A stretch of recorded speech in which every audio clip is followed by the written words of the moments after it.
Hello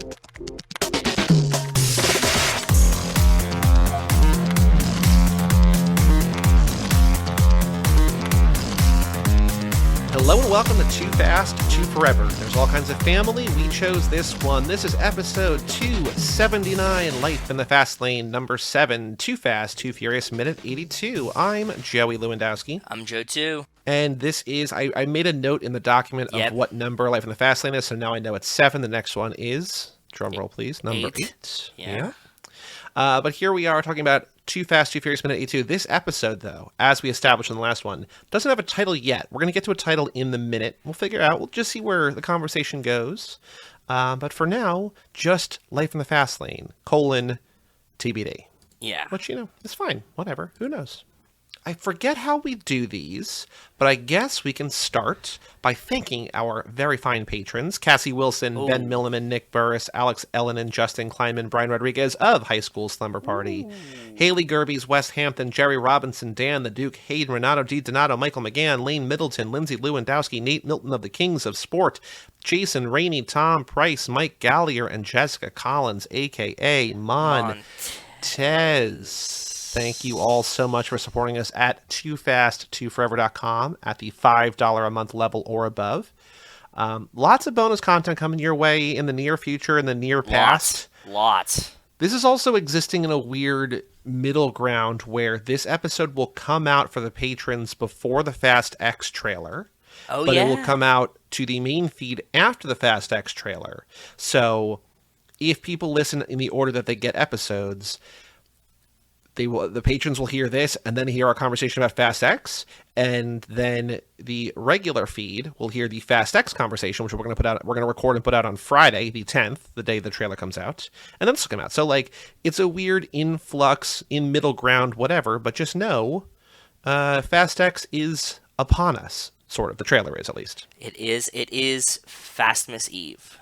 Have you been watching? So there's basically no news. We can skip to the news for now because we'll get back. We'll bounce around a little bit. But there's basically no news other than these legacy trailers. They're putting out one a day. Have you watched any of these or no? No, I haven't watched not one of them. They're really good. Are they? They're a minute long. They're not just like the trailer? No, they're all recut. They're really, really good. Okay, I'll go watch them then. And they're coming out on Vince's or Fast and the Furious or both. I think Vince... Vin retweet. Yeah, sorry, Vince on the brain. I think Vin retweeted one or Vin's putting them on his Instagram, but the official Fast and Furious YouTube channel is posting one a day. Okay. I have not seen 8. So 8 will come out today, which because today we're recording on the 8th. Yeah, the Fate of Furious was posted, around lunchtime today. So that came out 3 hours ago. I have not seen that yet. Tomorrow, as we record, will be the F9 trailer, and then on Friday, Fast X will be out. But they're really good, and they're so they're cut in a modern way, and they're all the cool things. They're spoilery as hell, but they're doing these for fans, But they're really good. Yeah, I would recommend. I think 3 and 7 are my favorite ones so far.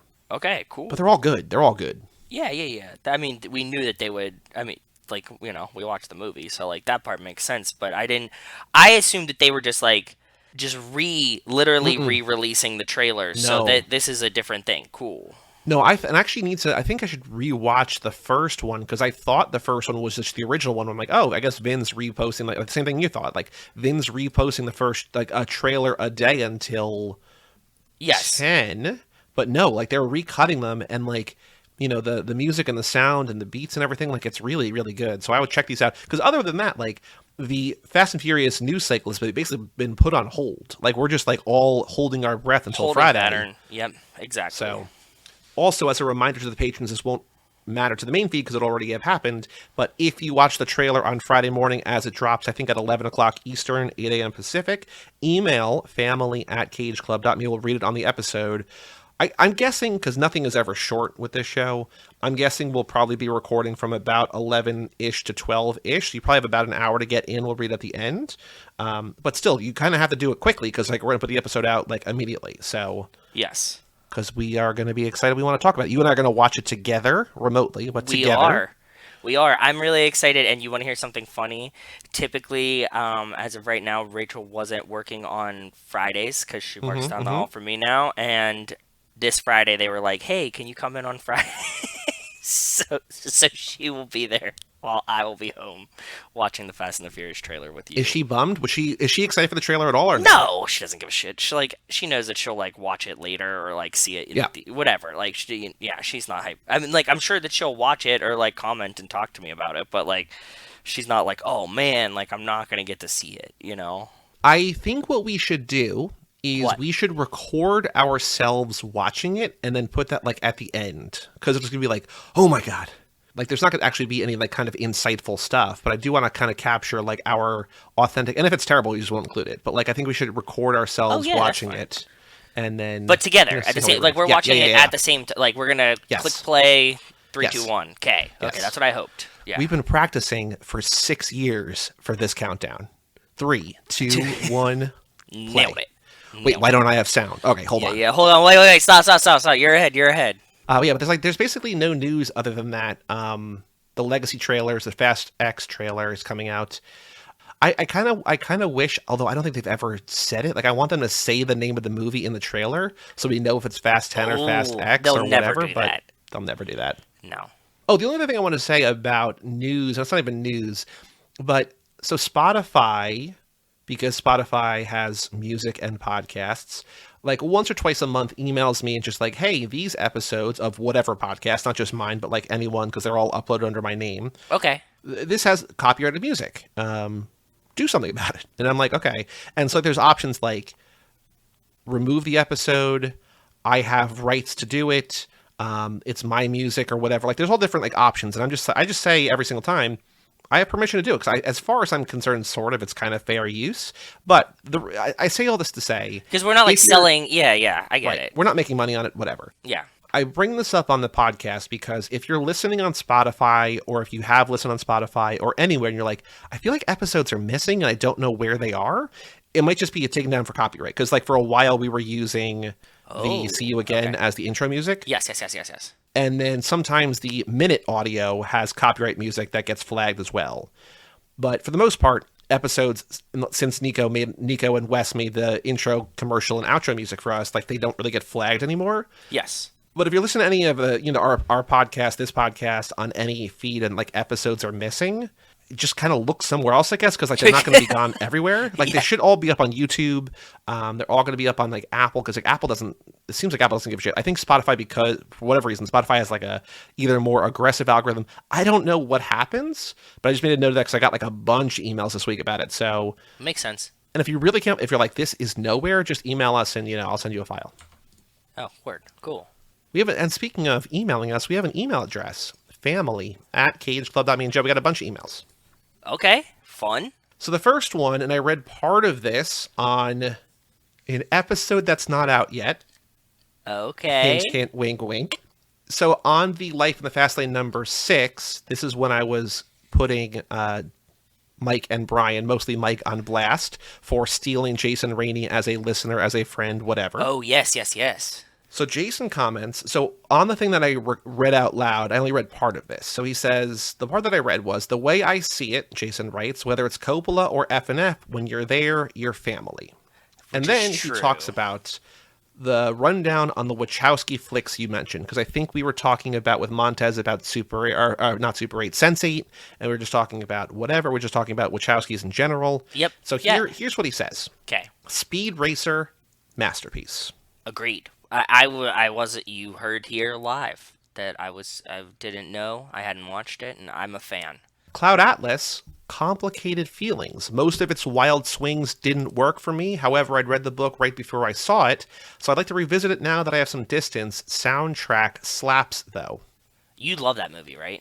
I do love that movie. That's the one. Like, I don't know. Like, I think most of their movies, in my eyes, are kind of perfect, but I think that one might be my favorite. But I don't know. Okay. That was also one, like Jason, I speed read the book, and then I literally raced to the movie theater to catch the last showing before it left theaters, and I was just like, this is incredible. So it sounds like we have the same experience, but different results. Yeah, different paths right before you got there, yeah. Jupiter Ascending, he says, loved it. Eddie Redmayne deserved an Oscar. Disappointed it doesn't have a crazy run of sequels like Avatar to flesh out its universe. Have you seen Cloud Atlas or Jupiter Ascending? I think I've seen Cloud Atlas. I don't remember, and I definitely have not seen Jupiter Ascending though. Because Jupiter Ascending is one that most people hate. That they think it's like terrible. I love it. It was one that like got delayed and delayed and delayed, and like all my friends, quote unquote friends, trolls on friend troll friends, whatever, people that I have consciously uncoupled from, were like, oh my god, look, it got delayed again. Oh look, the reviews are bad. I'm just like, come on guys. And then I watch it a second time. I'm like, no, this is amazing. Cloud Atlas, I think people love. Like apparently, like a couple months ago, Tom Hanks was like, I've only made 4 good movies. And I'm like, but he loves, like, one of them is, he didn't name which ones, but Cloud Atlas is one of them, because he said before in other interviews, like, I think he thinks Cloud Atlas is like the best movie he's ever made. Okay. Now I'm really curious to think of which ones it was. Who Weekly covered this like about a month, whenever he did this, and they were trying to figure it out, and I don't remember, like, there's a bunch of different options, because it's like, if it's only 4, there's, like, I'm not a Tom Hanks hater, but like on that podcast, I was sort of tired, but like, there's a bunch that I think are really good, so... Yeah, he was in a lot of great movies, a lot of very famous movies, and like I think a lot of them are good. So I'm curious to just hear which ones he thinks are the good ones. Yeah, I don't know that he's ever going to unveil which ones, but the Who Weekly people were pretty convinced that Cloud Atlas would be one of them. And like it's a swing. Like he plays like 6 different characters in that. Like it spans times and generations, and it's amazing though. But thank you, Jason, for answering the siren call of getting more thoughts on the Wachowskis. Yeah. I'm always down to talk about the Wachowskis. I think they're cool. Our next email is from YouTube. It's a comment by Joyce Mara Verona Barbosa on Herbie Fully Loaded. Just says show, SHOW. Well, so thank you so much for watching. Yeah, thanks. Show to you as well. Show to you as well. And namaste. Yeah. The next email from Wes, subject line Canal Boats. He says, what up, Justin? Directed specifically at him. Well, fuck you too, Wes. Wes says, we have a couple friends who are super into the English canal boat thing. They want to retire on one, so last summer they rented one and floated in the canals for 2 weeks. They said it was amazing, and one of them even got a tattoo of the boat on her forearm. What? They definitely watched the show where you were talking about on Amazon, and most of the time when we get to their house, they have a YouTube channel playing on their TV that's just hours of footage from the front of someone's boat. They loved it, so if you think it looks cool and you get the chance, definitely do it, Wes. Well, okay, thanks. That's I really vaguely cool. remember Justin talking about that. I don't remember the specifics, but I think he wanted to do it, or he is going to do it. Maybe he is doing it this summer. Oh, yeah, maybe. But he also said, like, the show was really cool and, like, just heartwarming and gentle, and they like it as a reality show. Oh, right. Yes. When I remember that part. I don't remember. We were like, Justin what do they saying. look like? And it's just like exactly what they look like. Yes. So apparently, thumbs up from Wes. Yeah. All right. Email now from Michael Moser. Subject line, hey, motor mouths. Hey, guys. What's up, Mike? How are you doing, bud? He says, just want to check and give some notes that I have. He emails again later, so he might have more notes later, but here's the first email he sends.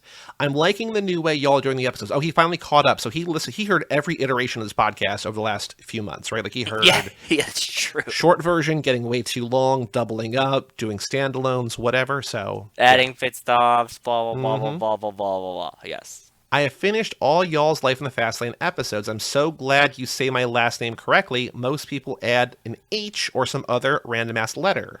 Where would it be? But I don't know. Mosher?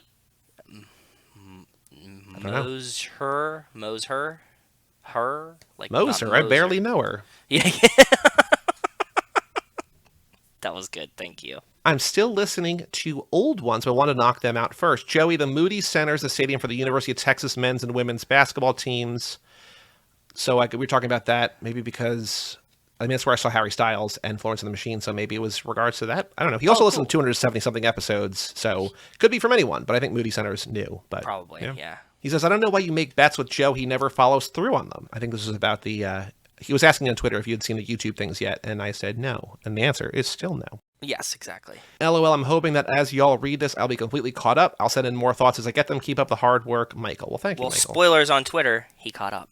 He also sent in a couple theme songs, which I really appreciated. We're not going to use them because, honestly, we have too many drops already, and I forget to put them in. But thank you, Michael, for sending these in. He sent one in for the Montez Minute. Yeah. And he sent one in for, the Motor Mouths extracurriculars. So thank you, Michael. Not going to be using them, but appreciate the effort and the hard work.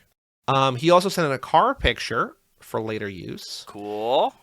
And then he also, so here's his full-length email, subject line, thoughts all over the place. Okay. It says, hey, Joe 2, I'm doing well after listening to 277 main feed episodes. Here are some of my thoughts. Okay. He says, I have to fix my friend Josh's answers to his questions. He would not be a roller coaster. If anything, he's a scooter. He would gamble all the money away, and he'd sing Party in the USA or Wrecking Ball. So I guess he likes Miley. So shout out to him. Miley's cool. Hey, man, I like Miley. That new Miley song that I don't know if Which you've one? heard, but like No. it's the one that was like it broke streaming records on Spotify for the most streamed song ever. What? It's new, and I haven't heard Came it. out. Yeah, it's Flowers. It came out like in the last month or so. She sounds like Lady Gaga on it. Okay, cool. But she's got a great voice. Like a breathy, sort of smoky thing. But yeah, Miley's great.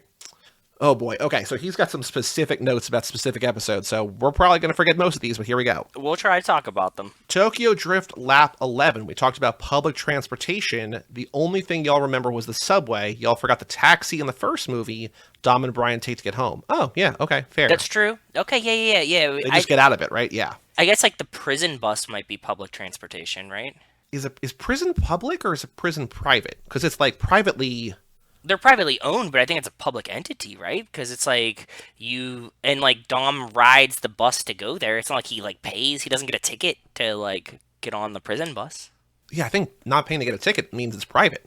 No, but you don't. But you know.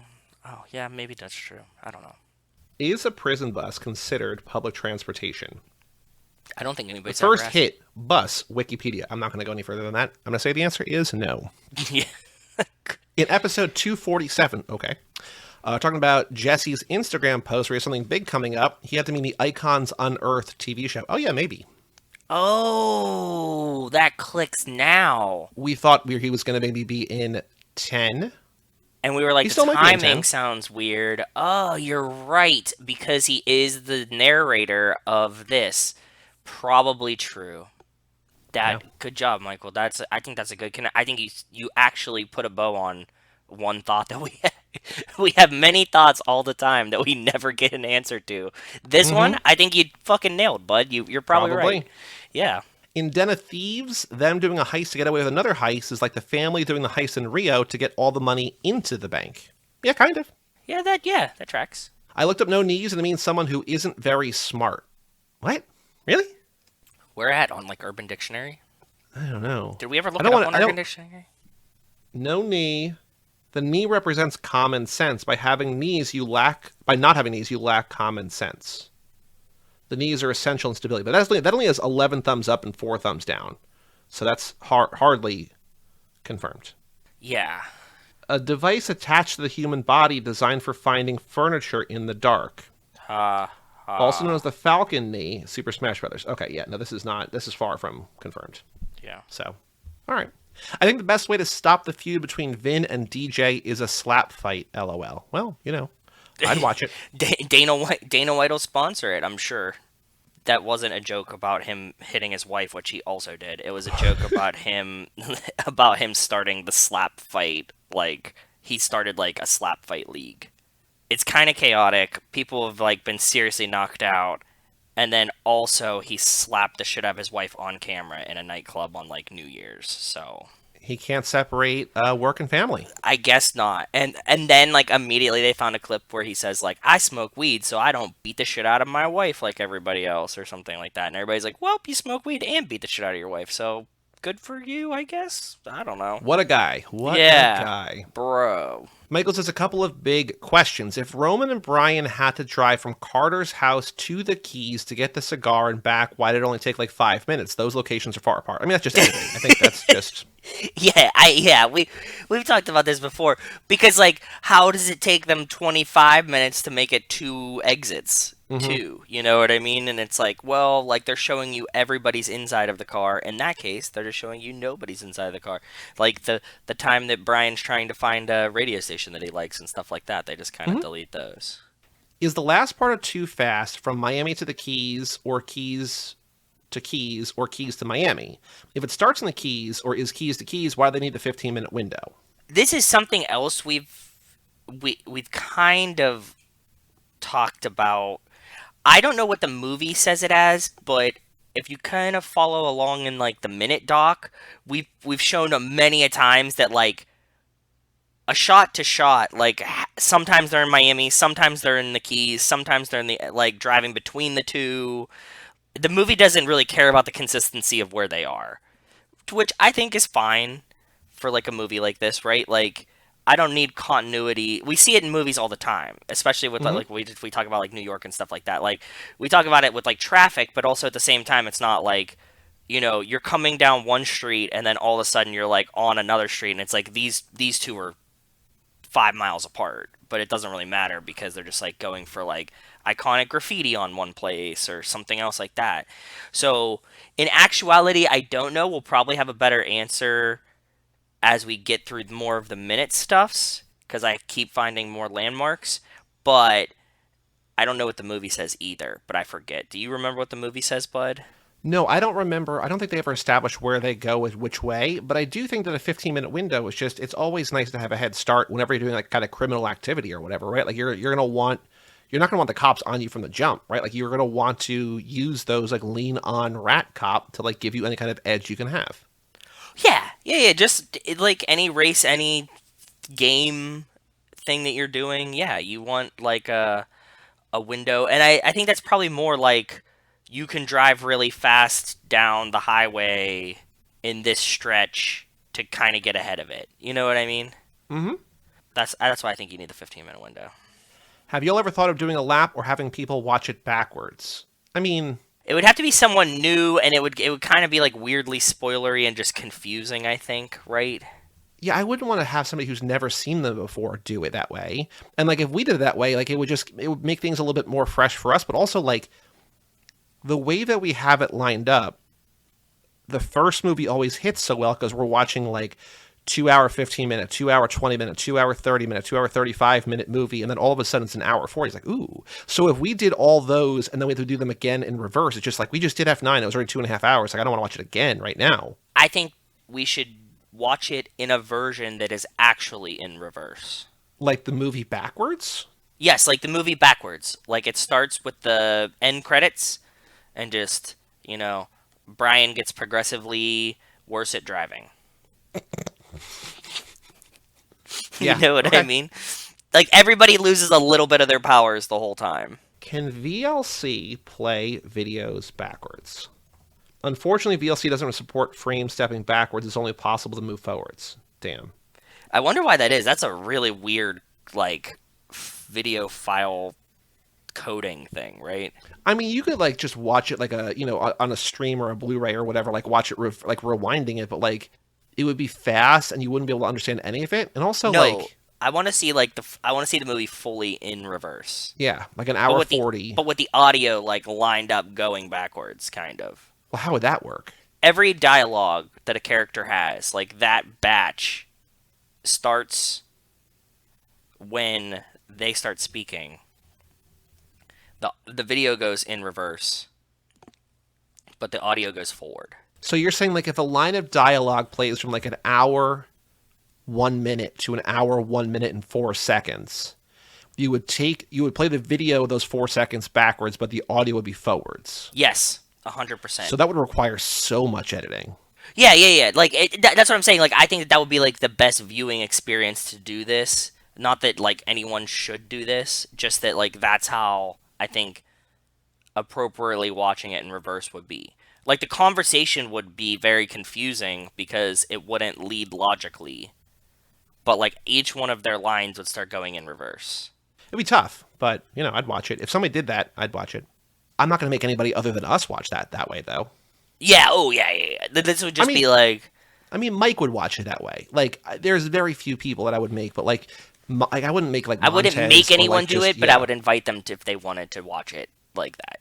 yeah. Like I'm sure we could convince Brian to watch one of them that if it was like reversed, but like there's still audio, to be like, whoa, that was a wild experience. Like just to Apparently, do it. if Brian's wife's not home, he'll watch anything and talk about whatever. Apparently, very very true. Yeah.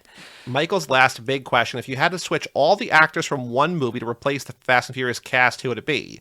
I.e., replace the cast of Twilight to the Fast and Furious movies. Who plays whom? Well, actually, you just saw it in the patron. We could talk about if who we would switch for Seinfeld. Oh, the image, the conversation you mean Brian had on Facebook that we posted on the Yes, Patreon. yes. But we went the other way. So Michael, we actually just did this because for some reason, I don't know how we got there, but we were talking to Brian, and obviously Seinfeld came up, and he's like, "Is George the Dom of Seinfeld?" And immediately he said, no, he's not. Clearly not. Definitely not. Oh, yeah, okay. So you were posting about F1, and I said, we live in an economy, and you said, I read this in Dom's voice, it's amazing. Mia, this is the economy. And I sent a screenshot of, no, we're living in a society. You said anything in George's voice also works, and then Brian went, is George the Dom of Seinfeld? Definitely not, haha. I like your question. Sorry, I'm derailing it and going here because I thought this was very interesting and I want to talk about it. And like we only talked about it in text for like 4 lines and then stopped. I was pairing what Fast and the Furious characters are the roles in Seinfeld. Jerry has to be Dom, right? Well, that's what you're trying to figure out. Like, is That's he the hard. Dom because he's essential, like, because he's like gravity, everything gets pulled to him because he's the main character? Because personality-wise, he's not Dom at all. No.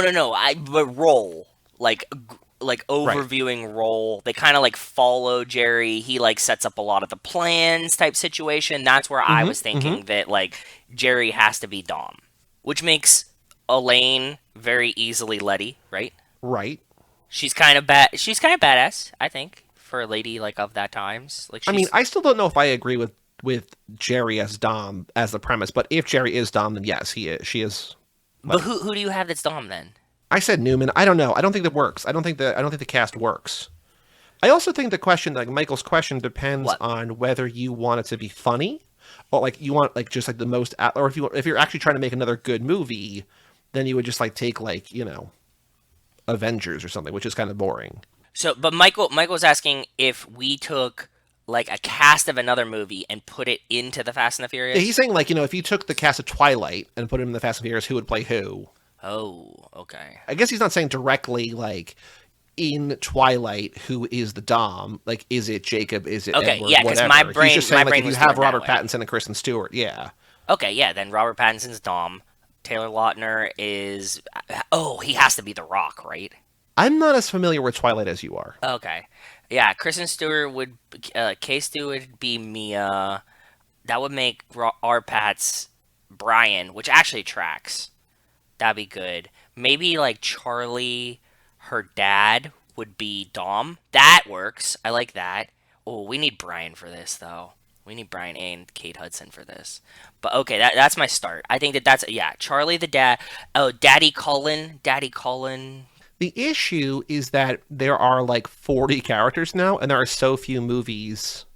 Although if you're just trying to do like even the first one, you still need like 6 or 8 characters. Like that's still like honestly, it's kind of still a bigger cast than most movies. Yeah, because you definitely have to have like Dom, Letty, Mia, Brian. La La Land. We got Gosling as Dom. Brian. We got Emma Stone. Brian though, because he's too handsome, right? I was trying to do this as a joke just to make you annoying or make you annoyed, but like John Legend sucks him away, and I feel like maybe John Legend is. No, I think John Legend's got to be Brian. I don't know, man. But That doesn't work Gosling is either. like so close Even the to joke Paul doesn't Walker. work. I know he's so close to Paul Walker. It's a good question. We'll think about it. And Emma Like Stone okay, is here, known how about as this? How about Denise. this? How about this? What? Here's one you might be able to do. What? If Wes Anderson did a Fast and Furious with his stable of actors. Oh God. So if you think about like who's in his movies, like an Adrian Brody, a Jeff Goldblum, an Owen Wilson. Roman Jason Schwartzman. Okay. Owen Wilson's like Markham. Wow, you are burying people deep. Okay. But these are like the ones that are just like clicking in my brain immediately. You know what I mean? Like, sorry, I'm not hitting the like mains, but I would like to see Bill Murray be Dom. Okay. Because that would be a wild movie. Who else do we got that's normally in these? Oh, Edward Norton. Edward Norton can be Brian. Okay. Fuck. Who else? Give me some of the other people that are always in the Wes Anderson. I mean, there's Luke Wilson is in most of his movies. Oh, that's right. Luke. Well, then Luke Wilson will be fucking Jacob. You are burying these people deep. It's like, okay, so we have Owen and Luke Wilson. Basically, the two biggest staples are playing Markham and Jacob. Yeah, these are the best roles for them, I think. Insane. All right, but there, asked and answered, Michael. I hope that's a satisfying. Sorry. That did not go where Joey wanted it to go, but ultimately I didn't have a preference. That's not what I was expecting, I guess I would say. Yeah. He says, now some suggestions. Have y'all watched the new Anne Rice TV shows, Interview with the Vampire and the Mayfair Witches? If not, you really should. I know that Mike Manzi is watching this with Robin. Rachel loves Interview with the Vampire. I think she's currently watching it while I record. And no, she shook her head. No. Vampire Diaries. Sorry, excuse us, me specifically. I knew she was watching some vampire show. Usually, while I record, when I finish, I come over and she has some vampire show on. But it was Vampire Diaries, not Interview with a Vampire. Yeah, no, I have not. And no offense to that show, I probably won't. I just have too many things that I want to watch, and that's in on the list. Okay. Joe, I can see you kind of like off the norm music. Give a listen to Sarah and the Safe Word. Okay. Sarah and the Safe Word. Okay. I got a YouTube. I got a new song today. What's the song called? Your Internet Sucks by the artist. It's called Your Internet Sucks by Burr, Ber, and she's like writing a breakup song, and she's talking like to her ex-boyfriend like, I hope when you have coffee it burns your lips, and I hope that when you're playing Fortnite your internet sucks. I think it's pretty funny. It's a good song too. Also, Paul Mescal, who is the lead actor in After Sun, who is in Normal People. So you'll see After Sun at some point for your Oscar quest. It wasn't nominated for Best Picture, I don't think, but he was nominated for Best Actor, so if you get that far. Anyway, his sister is a musician. She's got good music, too. So Nell Mescal is pretty good. Joe, you have to watch The West Wing. I watch it at least once a year. I will eventually. I'll watch that way before I watch any Anne Rice TV shows. And Joe, too, watch Tanked, Tanked, on Animal Planet. A brother-in-law duo make custom fish tanks for celebrities. Oh, I think I have seen a couple episodes of Tanked because we watched this one and we've talked about it before, but on here I think that I like the pool show too, like Island Oasis, or I forget what it's called. Would you call Tanked like Fish Show or Fish Tank Show? Fish Tank Show is too close to the actual title. I would probably call it Tank Show. Tank Show? And just know that it was about fish tanks and not actual tanks. Sure. I bet like at then some point it would be like, well. Because like if it was actually about tanks, it would just be War Show, not Tank Show. Good point. Yeah. And that's the end of his email. So thank you so much, Michael, for writing in. I'm glad that you caught up. Now, like we're saying, you got to join the Patreon. You got to catch those. There's just like 30 something episodes of those. So got another couple of weeks of work, maybe. So, dude, I actually can't wait till Michael actually listens to the Patreon episodes because, like we said, I think that they're some of the best ones. They're very, very, very funny to me. So. Especially ones like we did, like the Dear John one with Brian, where it's just like, hey, this is like absolute nonsense for a while before we like put out something we're going to put to the world. Or just the ones that like never going to go out to the world. Also fun. Yeah. Speaking of Patreon episodes, Justin Kleiman commented on the first Purge episode. Okay. He says, Purge fast, Purge forever. I love it. Perfect. So I hope he liked it. I hope he liked all the goofy things. I thought we had some fun ideas in that one. So, next email from Alex Ellenin. Just want to get this on record if it's right. So this is getting in. He's getting this in before the trailer. Ooh, I like this. Go ahead, Alex. Hit me with it. Brie Larson, he says, is Cypher's little sister, Little Cypher. It's still about family. Oh, I don't think We've had no indication that like Brie Larson is bad. We have no indication that Brie Larson is anything. That's true. She might not even be in this fucking movie. She might just want to go hang out with Vin. She was posting like pictures of herself on Instagram in like full tattoo sleeves. For the movie? For some movie. Interesting. All right, the last email for today is from Mr. Wes Hampton. Subject line, Ralph breaks the internet. What up, fam? Glad that Wes finally sent us an email instead of just making us be his mail couriers to other patrons. That's very true. I'm trying to send out emails as I have time. The problem, and the reason I normally send a bunch of stuff at once, is I mostly listen while I'm driving, which makes sense. Yeah. So at best I can jot down a note on my phone while sitting at a light or something. Then I forget about my notes whenever I eventually sit down on my computer. Believe me, I'm not intentionally saving things for weeks. I believe that. That's fair. You talked about how you like when movies and TVs anthropomorphize computer viruses and programs. Did either of you watch Reboot as kids? What is Reboot? He says, looking at the dates on IMDb, I think I must have only watched the first season or two, but you might have liked it. It's a pretty early example of a fully CGI cartoon. The animation is rough, but it's all about a computer mainframe presented as a city and the people that live there and are forced to play games against the user, where the user is always portrayed as a faceless villain character. It's a great concept. This looks familiar, and I think people like use this either as memes or I've seen it. Like, it's one or the other. So it's in your brain for one reason, you just don't know what that reason is. Yeah, I can't dig out where it came from. But I just saw like some like YouTube clips, and it's like this green face. I think you might recognize it too. No, I've never seen this. And I think based on just like the terrible animation, that this would probably be for memes. You might have seen it, I don't know, but I would guess that based on just like what this looks like to me, this shouts memes. Yeah. Report back if you think that this was from that they've used these characters for memes, because I think that they have. The idea of combining, Wes writes, different animation styles is such a cool concept, and I love that it's starting to gain more traction. Combining different animation styles like CGI with hand-drawn elements for emphasis and style. Spider-Verse really took advantage of this in a big way. You can see how different characters are drawn and animated differently. A big thing they talked about when it first came out was how Peter B. Parker is animated on ones every frame, but Miles Morales is animated on twos every other frame, because it made his movements less smooth to show how inexperienced and out of control he was at the beginning. I'm no expert, but there's a YouTube channel you might know called Corridor Digital, Corridor Digital, Corridor Digital, where I learned about some of this stuff.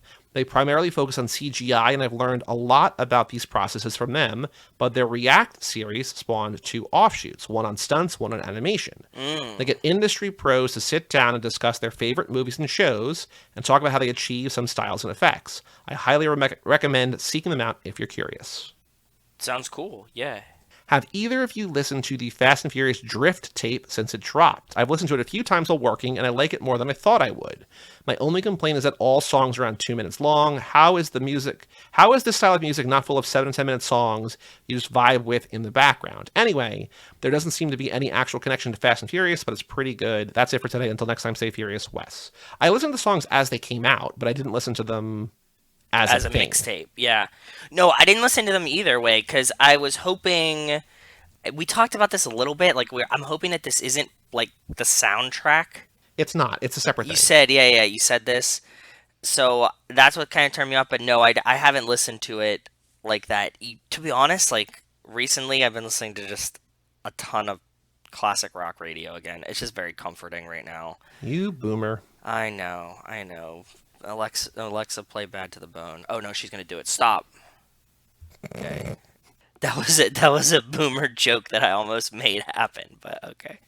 I think the reason they're shorter is because you just get more streams, they generate more money. Ah, that's a good point, bud. Yeah, who wants to make a 7-minute song when you can make 4 2-minute songs? Like, that's why Drake's new album had like 45 songs or whatever, because like if you play the album, it counts it. Yeah. Oh, that's so smart. And it's like 1 billion streams on Spotify, and you're like, okay, well, yeah, that's really funny. Like, one of the albums I really like is this by this artist Tierra Whack, and it came out in 2018 called Whack World, and it's 15 songs are all a minute long, and it's great. It's so good. But they're all like, it's like the best part of a song. It's just like, it's like a hook and a chorus and a hook, and like you're out. And it's just like, oh, cool. Okay. So, like, it doesn't always work, but, like, when it works, it's good. So, I think that's probably why. But also, like, if you want, like, just, like, there's, like, just, like, YouTube, like, lo-fi chill, like, beats to chill to or whatever. And, like, there's, like, live streams that never end or, like, 13-hour versions of whatever. Yeah. Like, you can find any of that kind of stuff, right? So, yeah. I'm a fan. But that's all the email. Good. Another great email bag. That was a great if you want to email in, family@cageclub.me. Also, you mentioned in response, I think, to Michael Moser about the Minute document. TooFastTooForever.com, the Patreon. If you want to join from even $1 a month, you get all the bonus episodes. We also get access, we don't talk about it enough, to the Minute documents and the Minute quizzes and all sorts of stuff. Plus, handwritten notes, stickers, love and affection. Pick what we want to watch, all at TooFastTooForever.com. We have a store also at TeePublic. Just search for Too Fast, Too Forever. Go over there, do that thing. And leave us a review on iTunes if you have not, or Apple Podcast, or whatever they call it today, because that helps, please, and thank you. But Joe, the question on everyone's lips, is Dwayne Johnson in Fast X? What if we watch a trailer and he is? I will shit myself. again, this is a difficult time to do this because Trailer's this already episode out. will be out. Yeah, Yeah. but like, who's the one person that we don't know is in the movie that you get most excited about if they're in the movie? Would it be Dwayne Johnson or would it like Robert Pattinson, like, or Timothy Chalamet? Like, who would you be Oh, most excited about to to be see? honest, Keanu, man. Hmm. He was Yeah. rumored last time. If we get like a tiny glimpse of Keanu in the trailer, I will be real amped. Because remember, the F9 trailer spoiled Han coming back, right? So Yes. they don't save things; they spoil them. They shoot their load. They shoot their shot, right? So Oh yeah. we might get a huge thing on Friday. I don't know. As you're listening, you know this, main feed people, but you know, Yeah, and I think that's a realistic choice too. You know what I sure. mean? Like, I don't think that you can add Timmy or like our Pats here. Like, we would have heard about it. You know what I Have you mean? seen the Timothy Chalamet Apple TV Plus commercials? I don't They're know. really funny. Are they? Yeah, it's like him watching, like scrolling through Apple TV Plus. He's just like, man, all these actors on Apple TV Plus, and I'm not an Apple TV Plus. Come on, Apple, give me a call. Like they're just like the versions of that, but like they're really good. Like I think there's gonna be a Super Bowl one. There's like been two or three already. Like, I feel I mean, like I've seen him in a he's wonderful. commercial, but I also like we were just talking about with someone that I don't remember commercials a lot. So, No, that was before the episode. That was me talking about the Gatorade. But yeah, we were talking about that before oh, we okay, recorded. either way, you were Yeah, the talking. Gatorade G Fit, pretty good if you're out there listening. Joe, extracurricular activities. What have you been up to in the last 3 weeks? Not anything super duper crazy. Okay. We did go visit Rachel's parents in Delaware, and we went for this thing called Fire and Ice, Joey. Fire Festival and Ice Festival. Yeah, like Somerville and Winterville. A little joke for our Zack Attack listeners there. Right? Because didn't he go to Summerland and Winterland? Sorry, Oh, Summerland. Yeah, Summerland was the that's what I show. meant. Yeah. Yes. Okay. Yes. Yes. Yes. So it was like this, essentially like a bar crawl. Every bar kind of makes like a specialty drink. They use either this kind of local vodka or kind of local bourbon. I mean, well, not bourbon, rye. It's a Okay. Sagamore rye, and they make like specialty drinks with them. And you go around and you get like a short pour of all the drinks, and then they have ice sculptures, and it was a lot of fun.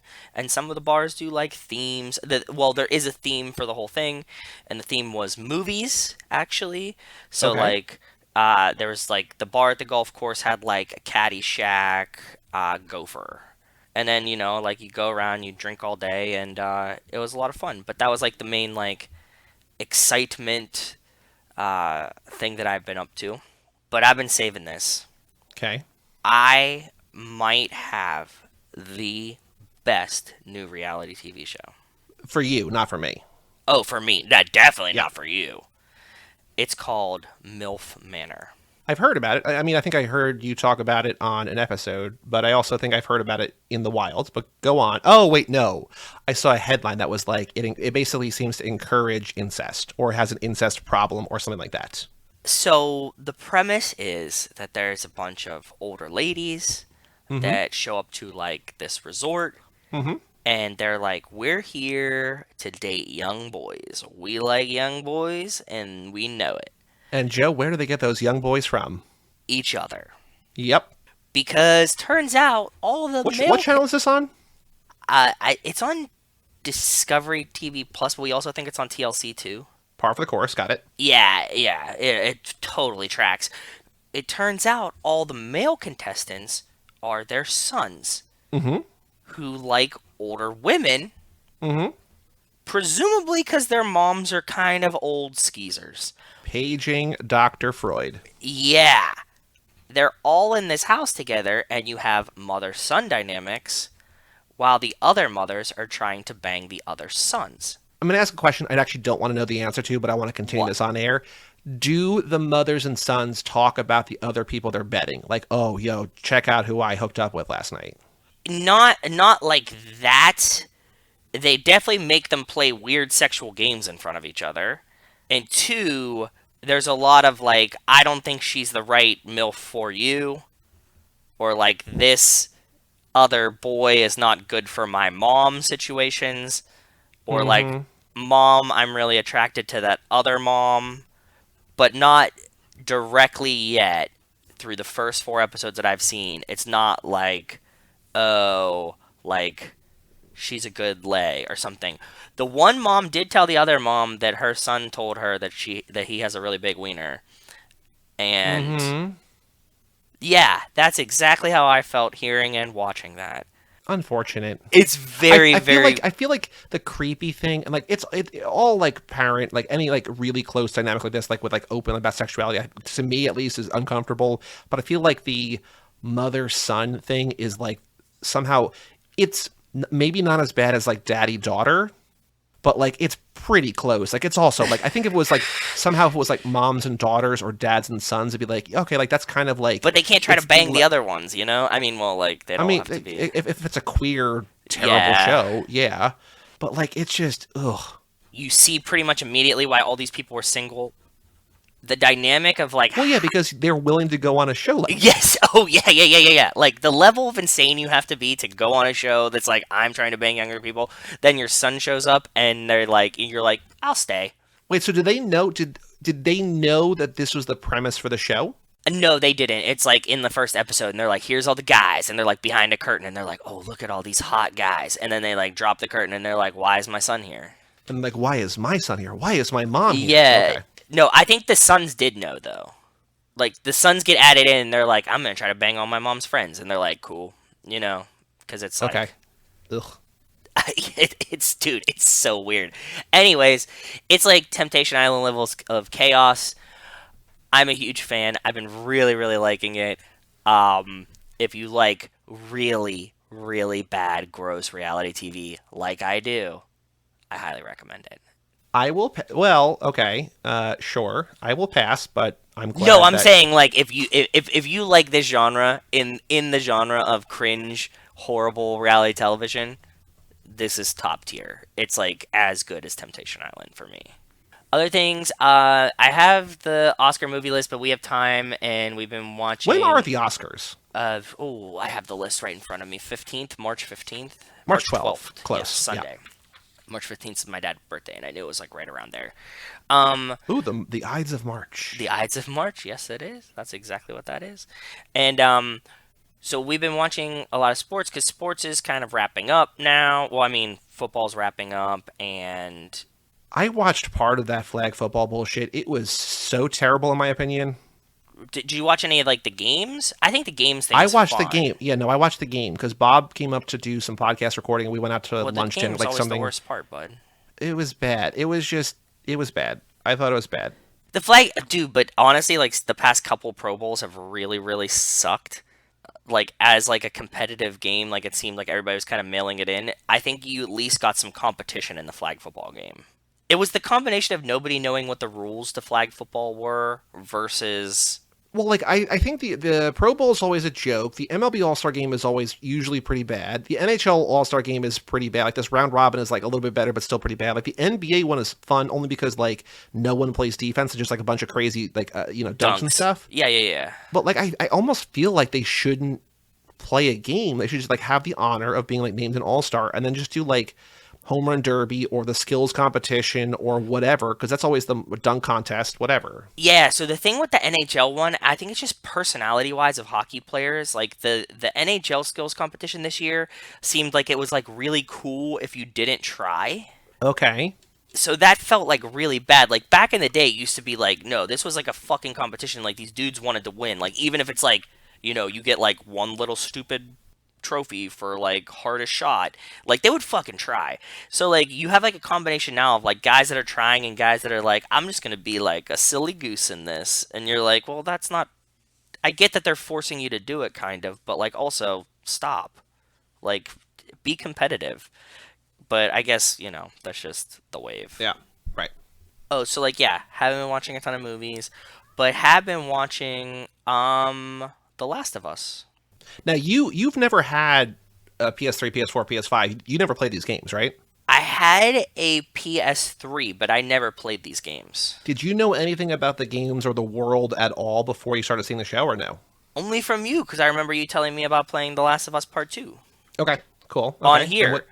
But like it was always just like, oh, I'm playing The Last of Us Part 2. The game's really, really, really good. so what do you think? What do you think so far through 4 episodes? So are we going to spoilers or no spoilers? Let's do spoilers. I'll mark a time. Yeah, spoilers. If you've 'Cause not seen it, Skip ahead. Look in the description.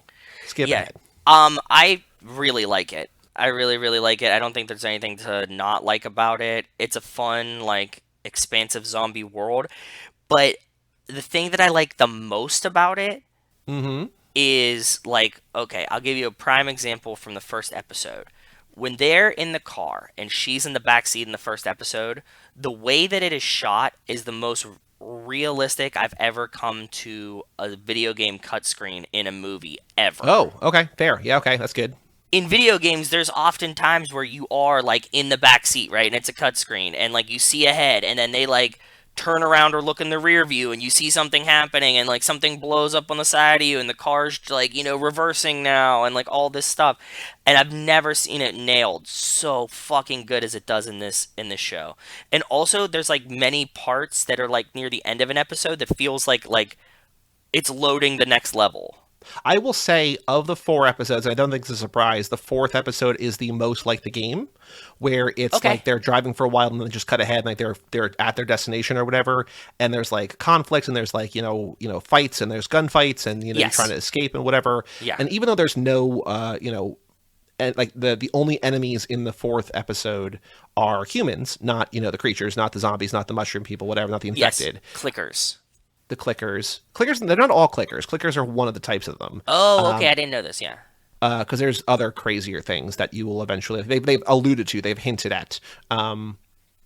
It's definitely the closest, because like most of what the games are like basically 45 minutes of you like walking around like an empty world looking for scraps, because like so much of the games is like looking for things, then like finding workbenches and combining to make items like cloths and Oh, screws and alcohol and whatever, and like, or you can make bandages, you can make like Molotov cocktails or whatever. So okay, like a cool. lot I of it's didn't just know like this. exploration, and then sort of out of nowhere, you'll either run into the infected or you'll run into humans or whatever, and you'll have to either like hide from them or combat them or whatever. So the fact that like so much of the 4th episode was like just them with nobody else around felt most like the game. And then when there was the confrontation, it was like, okay, here we go. That's very cool. I didn't know that. Do you think that if Rachel played the game, would she like it? As a non very video gamey person, like more like story, the adventure part sounds like yes, but she does really bad in conflict situations because like she's not I, video game I think the trained. game is hard. The game is hard in like in Okay, terms so of, because no. it's like very much inventory management, and it's very much not like if she's That not like part's really that part's I think adept she at would like, like. well, if she's not like great at like headshotting things or whatever, like if Yeah, she's like that. it, you're gonna run out of bullets very quickly. Okay. You could probably like lower the difficulty, but I think like if she enjoys the world, like I don't know if I've ever made this recommendation before, but like this is good. I think that the show itself is like worth like it's like it's a fair substitution. Or she could like watch like a let's play or something on YouTube, which is like somebody. Oh, like a walkthrough just to be like, oh Yeah. yeah, like if I want to like learn. Okay, the feel of it that I was getting from the show was like you're saying. I thought that it was like a lot of like creeping around, exploring, finding a thing, Hmm. finding where you want to go. I'm sure collecting items, whatever, whatever. But then I was like, if there is like difficult battle parts, Yeah, no, it's mostly like it's a lot of like very low key, you just walking around talking to one another, and then there's just like a very intense combat scene that you like have to get through, and then it's not like other like Halo or whatever, where it's like there's like little guys throughout most of the level, and like there's like you get to a hallway where there's like a couple of big guys or whatever. It's like there's nothing, and then there's just like something. chaos. Yeah. Yeah, Okay. so it's doable, but I think it'd be tough. But I think like the bigger issue is that they're on consoles that you don't have. Like if they were on like Switch or something, I'd be like, you could borrow it, or not Switch. Yeah, you have the Switch. Like if they were on Switch, I got like you could borrow it or whatever. But like it's tough to try out a thing on a thing that you don't have, right? But Yeah. yeah, Exactly. Makes sense. my friend today was like, why? He's like, I really like the show, but like, why are people losing their minds about it? Because I think it's good, but I don't think it's like one of the best shows of all time. I'm like, I think a lot of it just because like there's never been a really good video game adaptation, and this is the best video game maybe of all time, and it's like a worthwhile, well-made adaptation. Yeah, and I think the acting is good. I think that the show looks beautiful. Hmm. It's filling a void that we have right now where we don't really have like a zombie show kind of situation. You know what I Well, yeah, mean? because Walking Dead ended. Yeah. And it's playing when there's like House of Dragon isn't on right now. we have all been sort of through the last 25-ish years trained to be like whatever's on Sunday night at 8 o'clock on HBO is Good. something to watch. Yes. Yeah, exactly. I think that plays into it too. And I also think that like the whole like one episode a week, like if all 10 episodes or 12 episodes or whatever were out, people would just be like, oh yeah, so I watched it all. Like, you want to talk about it? It's like, why don't we watch 3? I think HBO has really crushed this. I saw somebody else tweet this. This isn't an original thought, but they were like, the once a week release is the way to make people very hype. HBO and Disney are the only ones really doing it. Yeah. Showtime too. Like Yellow Jackets, I think was very much benefited. I mean, I think Yellow Jackets is a good show, but like also I think it was very heavily benefited by the fact that there's only one at a time. And I kind of agree with it. Like I was always like a binge watch everything person. Mm-hmm. No, I'm back on the like. I don't mind it once a week because it keeps everybody updated, right? Like even with our friends being a little bit behind, like when we talk in like the fantasy hockey chat, it's like, okay, is everybody caught up yet? And then we're like, what the fuck happened? You know what I mean? Like, and so like maybe it'll take till like Tuesday for everybody that's watching it to catch up, but like we'll get to a point where we're like, okay, we it's still fresh. We can still talk about what just happened, but like also not. I also think that like it puts like a nice kind of pressure because it's not like, oh, I have to watch 10 hours. Like I have to find an hour or so, a little bit more, a little bit less, whatever. Like in the next like 24 hours, basically. If you don't watch it Sunday night, like watch it by like Monday because like Tuesday, like set like informal like Tuesday morning we're gonna spoil it. So, like watch it sometime on Monday, right? Or leave the thread or something like that. You know what I mean? Like it puts like a pressure, like, oh, I need to keep up with this because there's another one soon. I can't really fall behind. So. I think it's the right way. Like I think after all these years of people being like, I want all these episodes, I'm gonna spend 13 hours watching Orange Is the New Black. It's like, I don't want that, man. I've never liked that. It feels like there's like weird pressure there. Just give me one episode of a really good show and let us all talk about it for a week and then do it again. And like Netflix like releasing stuff at midnight and then it's like, well, like if the show is really, really hype, there's a chance that you could have spoilers by the time you wake up the next morning. Yep. And you're like, fuck me, dude. Like, no. Like, I get that people are actually generally pretty good about this, but, like, there's still a chance, right? Like, that you're like, oh, fuck, dude. Like, I didn't watch Stranger Things, like, starting at midnight and finish at 8 a.m. and, like, spoil it for everyone. Like, Right. Yeah, I'm still working on Stranger Things. I am so, put off by those long-ass episode runtimes. I'm just like, I'd rather watch a movie than an episode because I'm not enjoying it. But, yeah, I've seen, like, 5 of the 9. My goal is to finish it before the next season. Okay. So I got good luck. 3 months maybe to watch 4 episodes. Yeah, good luck. Anything else of note in your extracurriculars or any other thoughts about Last of Us? I'm planning now. I ordered some Calabrian chilies and some padron peppers. Which, did you eat any padrons when you were in Barcelona? No, I don't think so. Is that a spicy pepper? No, so they're really cool. They like have them as tapas a lot. They're like green peppers. They kind of look like kind of like a jalapeno, kind of like a banana pepper, but they're not spicy. And they usually just like kind of just like grill and blister them, and they're like a really nice like peppery snack that is very conducive to being grilled. But 1 out of 100 of them is insanely spicy for no reason. Okay. They're like roulette peppers. How does that work genetically? Like as a scientist, how does 1 out of 100 get spicy? They all have the capsaicin gene, and one of them turns it on. Okay. Interesting. That's exactly what I would imagine is happening. Like, okay. Like, what is the mechanism, the biological mechanism that turns it on of one in the same plant versus all the other ones? I have no idea, but that's what it is. Like, they're all capable of being spicy. How one of them becomes spicy, maybe it's a little mutation, maybe it's like a protein, maybe. So are you growing your own to try to get spicy ones, or are you just trying to get because they have a good flavor profile? No, I just love them. They're like a really cool snack. So like I want them just as like, something to throw on the grill that I will eat. If I get a spicy one, it won't bother me. Like I'm not anti-spice. No, I'm not trying to like specifically grow a spicy one. I just really like them. So I'm going to make them and eat them. So that's what I'm kind of like. I'm doing like mental prep for that kind of stuff, the gardening stuff. Because we're getting there, right? Like it's... It's February. I'll probably start the seeds and the plants inside, and then by the time it's March and April, then they'll be outside. So cool, very cool. That is about it. Otherwise, how about you, brother? What have you been up to? I did the other podcasts are all going strong. Mike came down. We watched the Cage movie that way I might have mentioned on a thing, and we did an Elvis, and then Bob did a couple lottery pile with me, and then we did a couple 1999. So just, I will say the movie Drop Dead Gorgeous from 1999, I loved. I watched it the first time, and I really, really enjoyed that. So if you've not seen Drop Dead Gorgeous, you know about Drop Dead Gorgeous. Have you seen this movie or no? No, I have not. We're recording that episode tonight. It's a rare 2 podcasts in one evening for me. But it's about Kirsten Dunst and Denise Richards and a bunch of other people like Amy Adams and Brittany Murphy and everybody in a small town Minnesota beauty contest. And it sort of turns murderous. And it's really, really, really funny and really good and just genuinely worth watching. So check that out if you have not seen it. It's very funny, very good. And that episode will be out on 1999, I think in 2 weeks. I think on the 20th of February. So if you like that movie, I know that Jason Rainey loves that movie. We were talking about it on Twitter a little bit. Oh, cool. So very, very good. Also, so I mentioned on The Last Witch Hunter very briefly that I watched Enter the Dragon for the first time. Is that one that do you remember that? Like, have you seen that? Do you know about that? Did we talk about that? Enter the Dragon?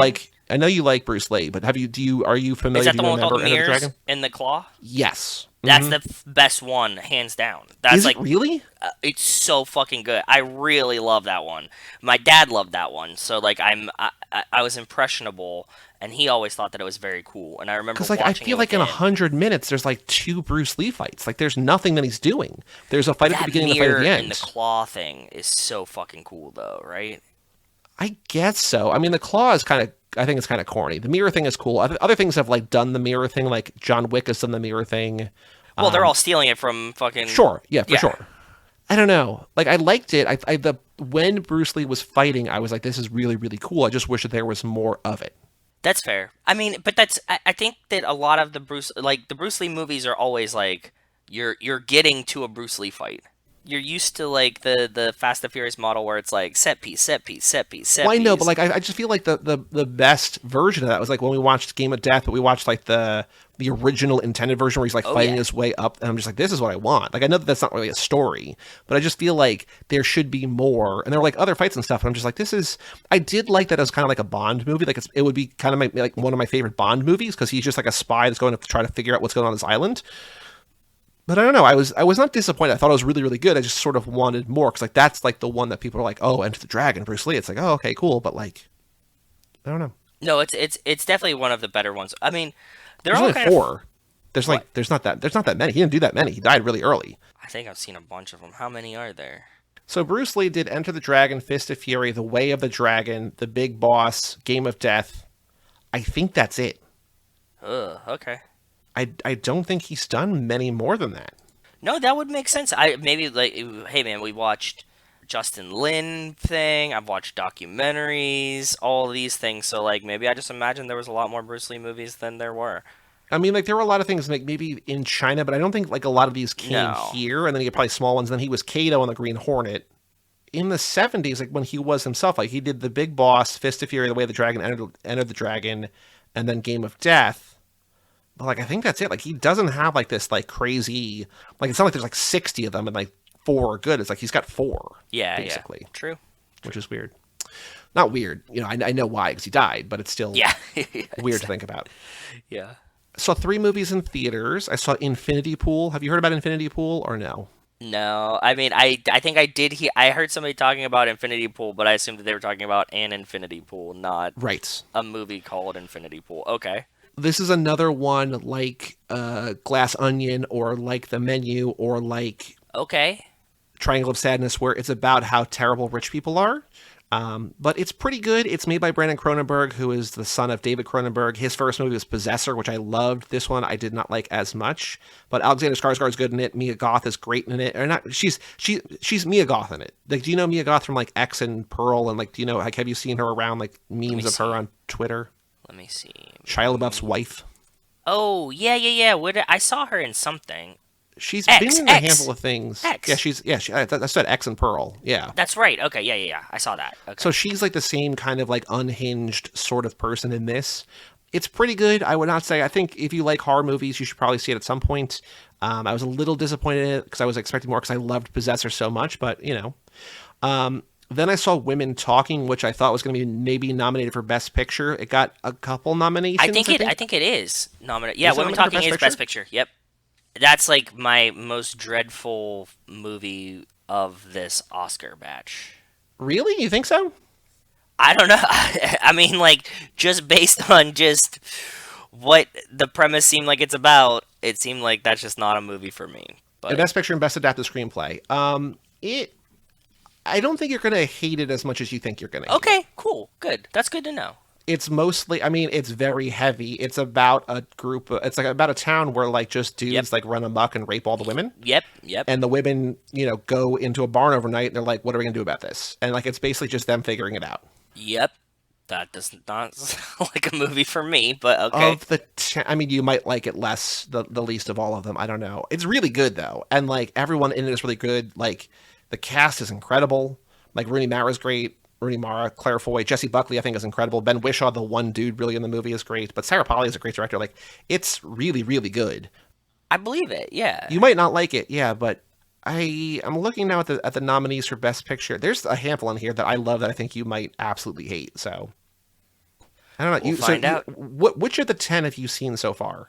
The very obvious ones: Avatar, Everything Everywhere All at Once, and And Top Top Gun. Gun? Yeah, Okay.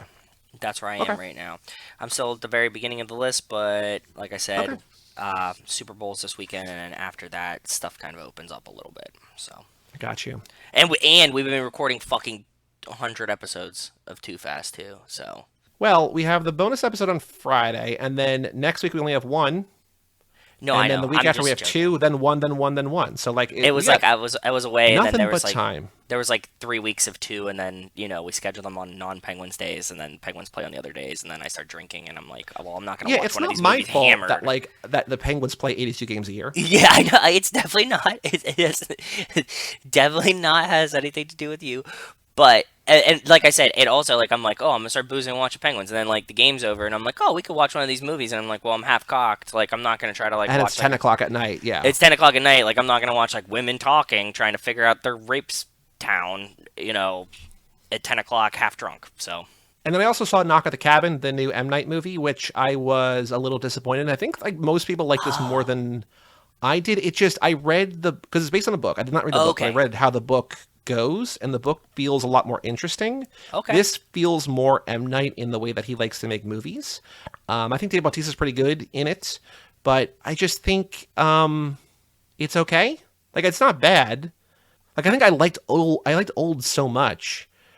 Like, I Old liked was his like kind fun. of crazy thing, and this sort of feels kind of grounded. And I also feel like it happens early in the movie, but they spoil the premise of the movie in the trailer, like in the second trailer. Oh, And I I feel didn't like if watch I the trailers. Okay, don't watch it, I feel like okay, don't watch the trailers. I feel like if I didn't know the premise, I'd be like, oh my god, that's what this movie's about. Okay, but like they're like, okay, this is why we're here. It's just like, oh, okay. So go in blind, you'll probably like it more. yeah. My buddy watched it, so like I had just heard from you that you were like, yeah, maybe wait for a stream, and you were kind of wishy-washy about it, and all the like people I saw talking about it online were like very polar, right? And I actually saw a tweet that was like, this M. Night Shyamalan movie is either the worst or best one Right. he's ever made. Like, that's a great sign, right?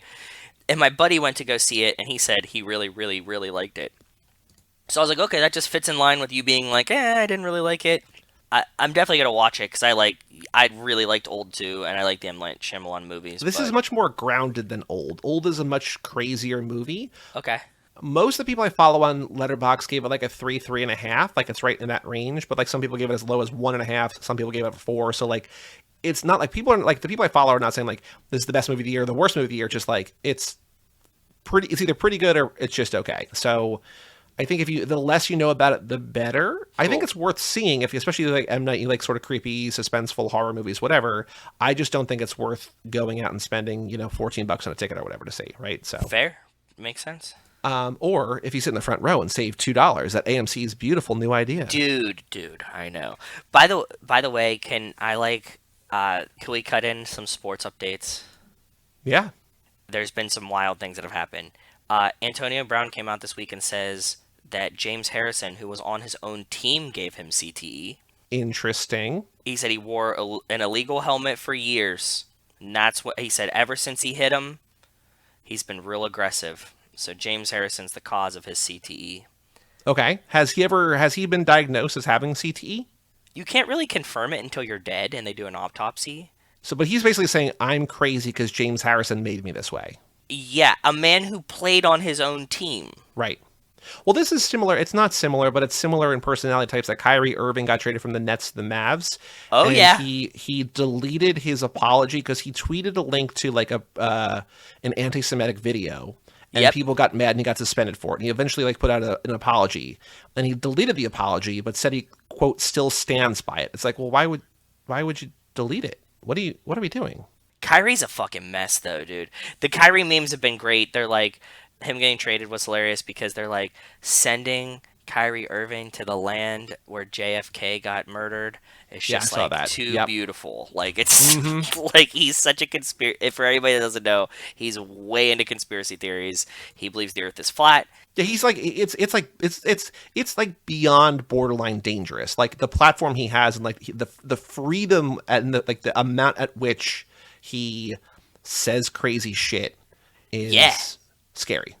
Yeah, and it seems like, everybody kind of gets annoyed with him. He wasn't allowed to play for the Nets at home for like half of a season Because he didn't get the because vaccine. Yep. he didn't get the vaccine and New York wouldn't let you work without the vaccine and that was considered work. So he would have to play away games only and everybody seemed to be okay with it. It was just fucking weird. The other thing I wanted to talk to you about is they've been doing pressers because the Super Bowl's this weekend, right? Did you see some of the questions they asked Nick Sirianni the other day? I don't watch. No. They asked him two amazing questions to start this week off of Super Bowl Okay. press. One was if you would let anybody on your team date your daughter, who would it be? And he said, "Well, she's 4." Okay. Gotta love journalism. Yeah.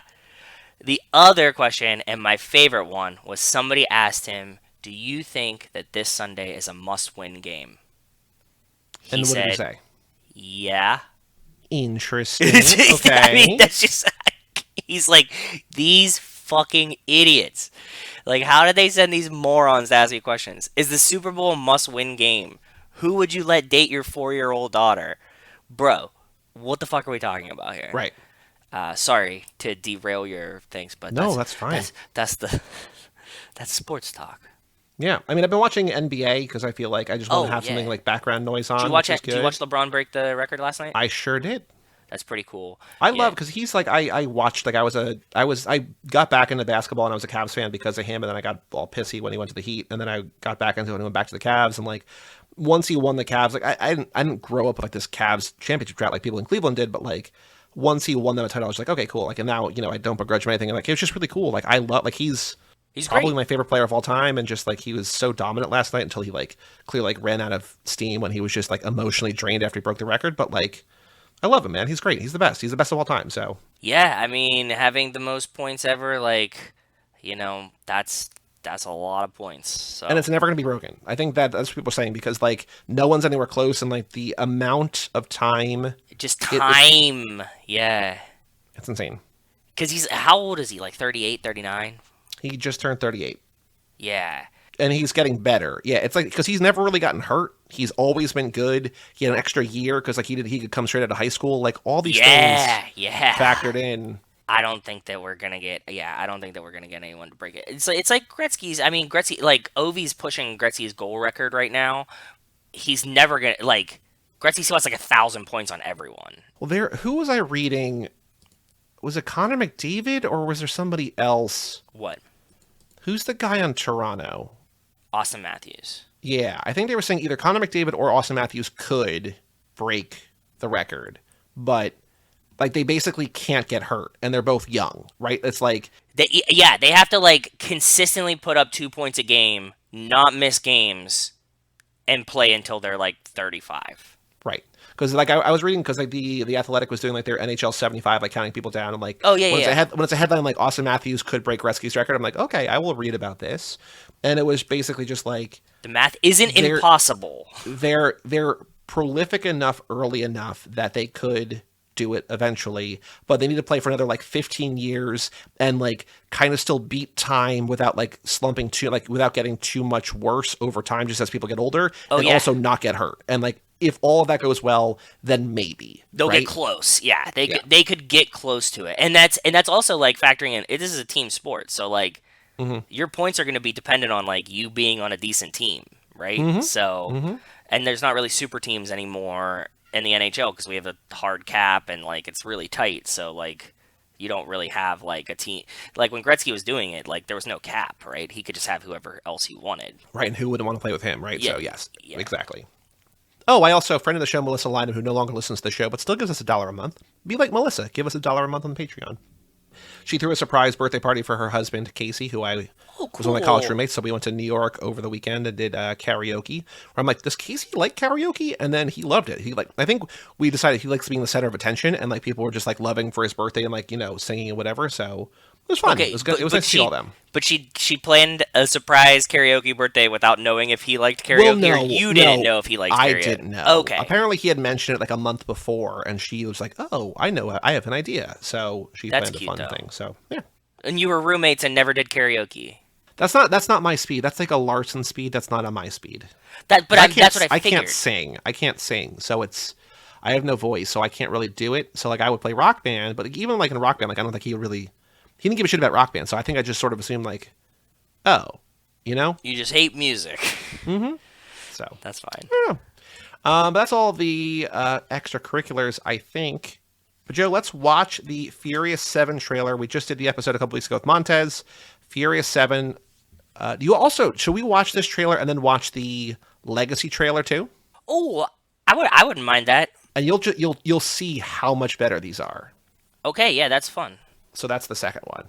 Are you ready to watch this is the original theatrical trailer. Yeah. Yes. Okay. Posted 8 years ago on November 1, 2014. 3, 2, 1, play. Now again, this is one where I feel like I probably saw this in theaters. Probably a bunch. Like this might be the first one I saw like a lot. Yeah, I think we definitely watched this a lot. I wasn't on no trailer time. And we saw the movie in theaters, so. I like the mystery of this. Like, you don't know that they're on a plane until it's like now. Yeah. Like, oh, shit. Yeah. Oh, wait, also, of course we know Furious 7, because this is the one jumping from building to building, cars don't fly. Like, I remember this being in the Super Bowl commercial. Ah, that's right, yeah. So, yeah, I for sure have seen this. I don't know if I remember it all, but I know that I've seen this a bunch. Well, we've seen the movie, too, so. Have we? Yeah. This is also wild, because this is, like, again, compared to the Legacy trailer you'll see, but, like, there's so much to this one stunt. Yeah. They're showing you this whole stunt scene. There's no stay them here. There's no see you again. No. Like, the things that you remember from this movie, we're a minute in. I'm gonna get you out of here. You're gonna have to jump. This is weird, man. Like, it's good, but it's weird. Just it's like essentially like just this set piece.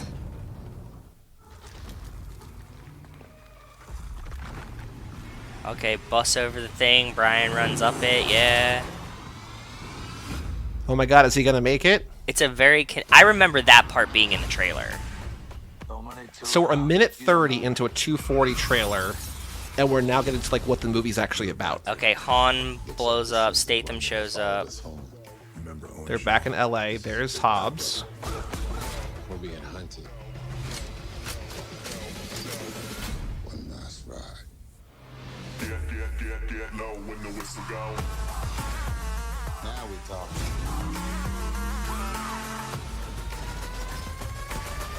You're like, okay, looks like a Fast and Furious movie. Yeah. Daddy's gotta go to work. Vengeance. Oh, they said... They showed that in the trailer. Okay, the flexing out of the cast. Yeah. I mean, it's badass. I get why. And here we go. Oh, they're slowly cutting to and from. Natalie Emmanuel looking good in a bikini. You and your friends are a part of it now. I don't have friends. I got Uh-oh. family. That was it. Are they going to show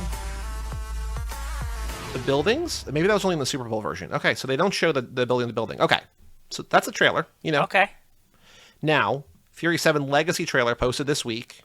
I'm ready when you are. Are you ready? All right, 3, 2, 1, play. Starts with them. Okay. Faster. Bus over. Through the bus. So what the old trailer does in a minute, Minute and 30. this trailer does in 13 seconds. Yep, 13 We're being seconds. hunted. That this was gonna be a street fight. Oh, Daddy's gotta go to work. Arm break of the cast, yeah. Body slam. chicken. Glamour shot. Beach shot. This is a world that doesn't play by your rules. And you and your friends are a part of it now. Let's do this. Ronda Rousey in this one. Okay. I don't have friends. I got family. It's so good. Oh yeah, that just I literally just got a chill. I know. I did it again. Like I saw that like 3 hours ago, and I watched it again. How much better is that? Incredibly. I mean, it's spoilery as all hell, but in terms of like, no, you know what makes these movies this movie? You know what I think that we're suffering from is that this is another you know one. The context already? No. It's too long. The 2:42 of the first one is what it's suffering from. And like, if trailers were just a minute long, I know that would probably be super frustrating to people like trying to sell movies that aren't Fast and the Furious. But like, if you have a blockbuster movie, the trailer should be like a minute long. Well, like they do, like teaser trailers are normally like a minute, but yeah, like I mean, the trailer we're gonna watch on Friday that we've already watched, if you're on the main feed, is like over 3 minutes. Like they've already confirmed that's like more than 3 minutes. Just like okay, like that's too much.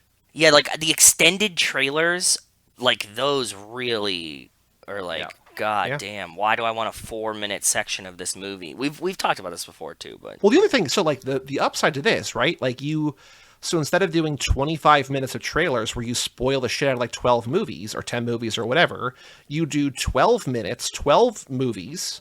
Like you get like it's a better theater experience. You're still selling 12 movies. You can make them more mysterious. Be like, oh, I want to go see that, right? Like yeah, and when they're cut faster, you're not like, oh, like I saw the entire set piece of them falling out of the plane, landing, stopping the bus, getting onto the bus, Brian jumping off. Like you're gonna be like, oh, I remember like him getting on the cliff, you know, but like you won't remember all of it because it's just too fast. So yeah, it's frustrating that like they spoil that one, you know, jumping out of the plane like onto the island. Like that whole thing is just basically entirely in the trailer. Yep. Like that's why like when Mission Impossible Rogue Nation, the trailers and like it was like Tom Cruise hanging on the side of the plane, I'm like, God damn it, guys! Like, why'd you spoil this stunt? Like, this is so cool. Like, this is incredible. Like, this is like the craziest thing I've ever seen. Why'd you spoil this? And then you watch the movie, and that's the first scene of the movie. You're like, oh, okay. So if they're starting here, where are they going to go? Fair. Like, exactly. This is like the middle of the movie. Yeah.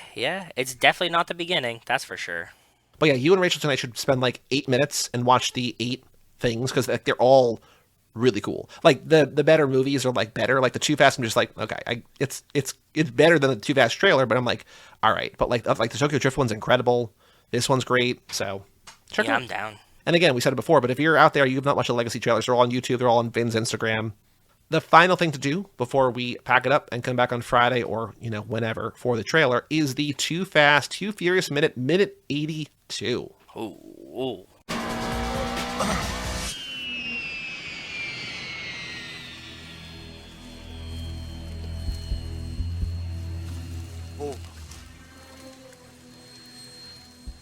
Wilkins, the bird's in place.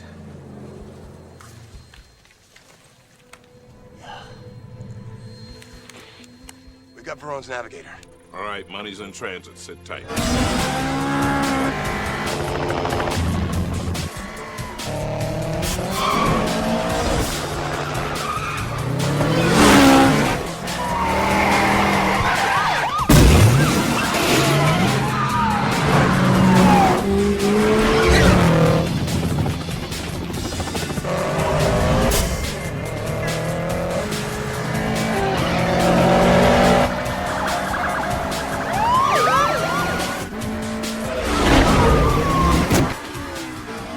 So in this minute, Enrique makes the sign of the cross, fearing for his life as Brian drives. We cut to the airport, where Markham is leading a troop of police through the grass. Markham sees a black SUV approach, which he phones into Bilkins. Roman and Brian continue to speed down the highway to evade the police. They turn off at a highway exit, causing cop cars to crash.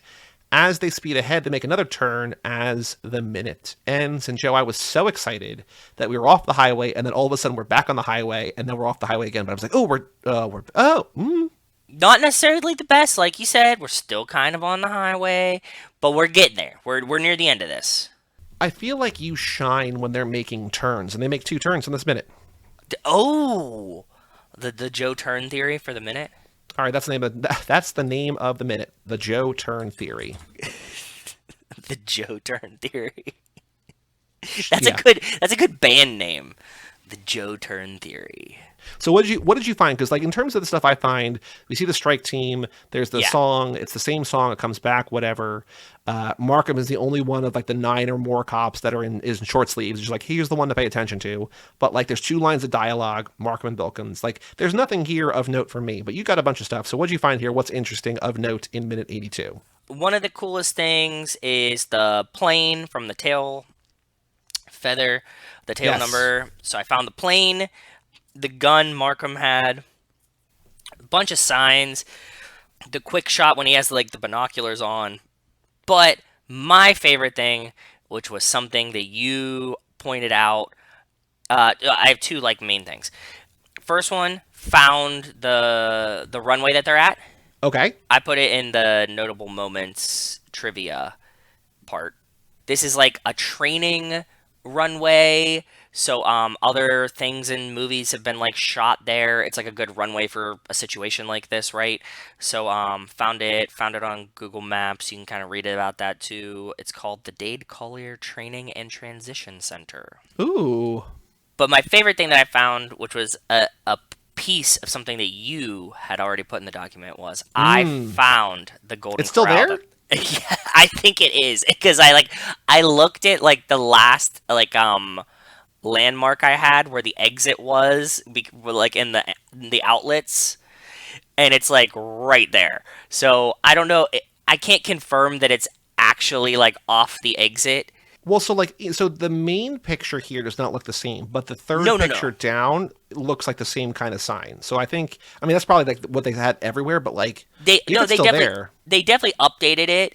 But I'm saying like physically, it is very close to where they just took this exit. Okay. So if it's like, how many Golden Corrals did they have in that area? There's only like I think 2 in like pretty much all of Miami, and this is like very close to where they were and still exists. So like it might have moved, like, you know how sometimes like things like will move like a building or 2 over, whatever. But I don't think it did. I'm sure that they just updated it, and it is this Golden Corral that they pass. Have you been to Golden Corral? Because I have not.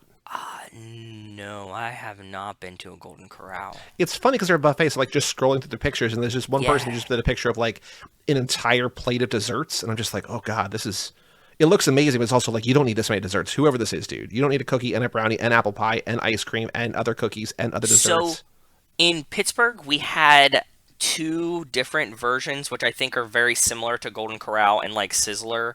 We had Haas's and we had Ponderosa. Did you have either? No, but Ponderosa is based on like Bonanza.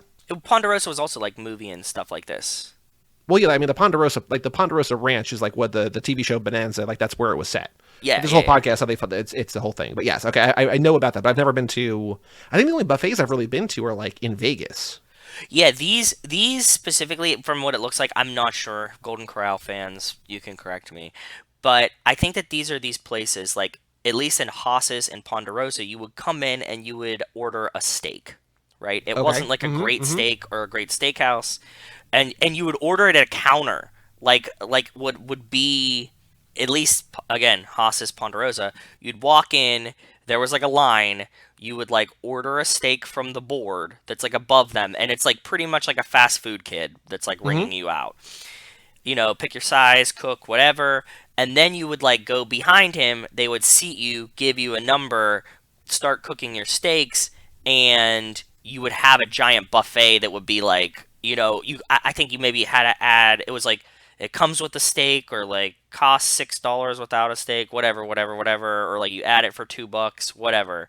But then you would have this giant buffet as well, and like I would go here all the time with my grandparents. Like they fucking loved it. Like I think like the closest thing we ever got to was do you have Charlie Brown's up by you? Charlie Brown's Steakhouse? No. I don't know if that's where that is, but there were some. I think a lot of them closed, but there were a bunch in New Jersey, and like you would have like a salad bar, but like the salad bar was like a mini buffet kind of thing.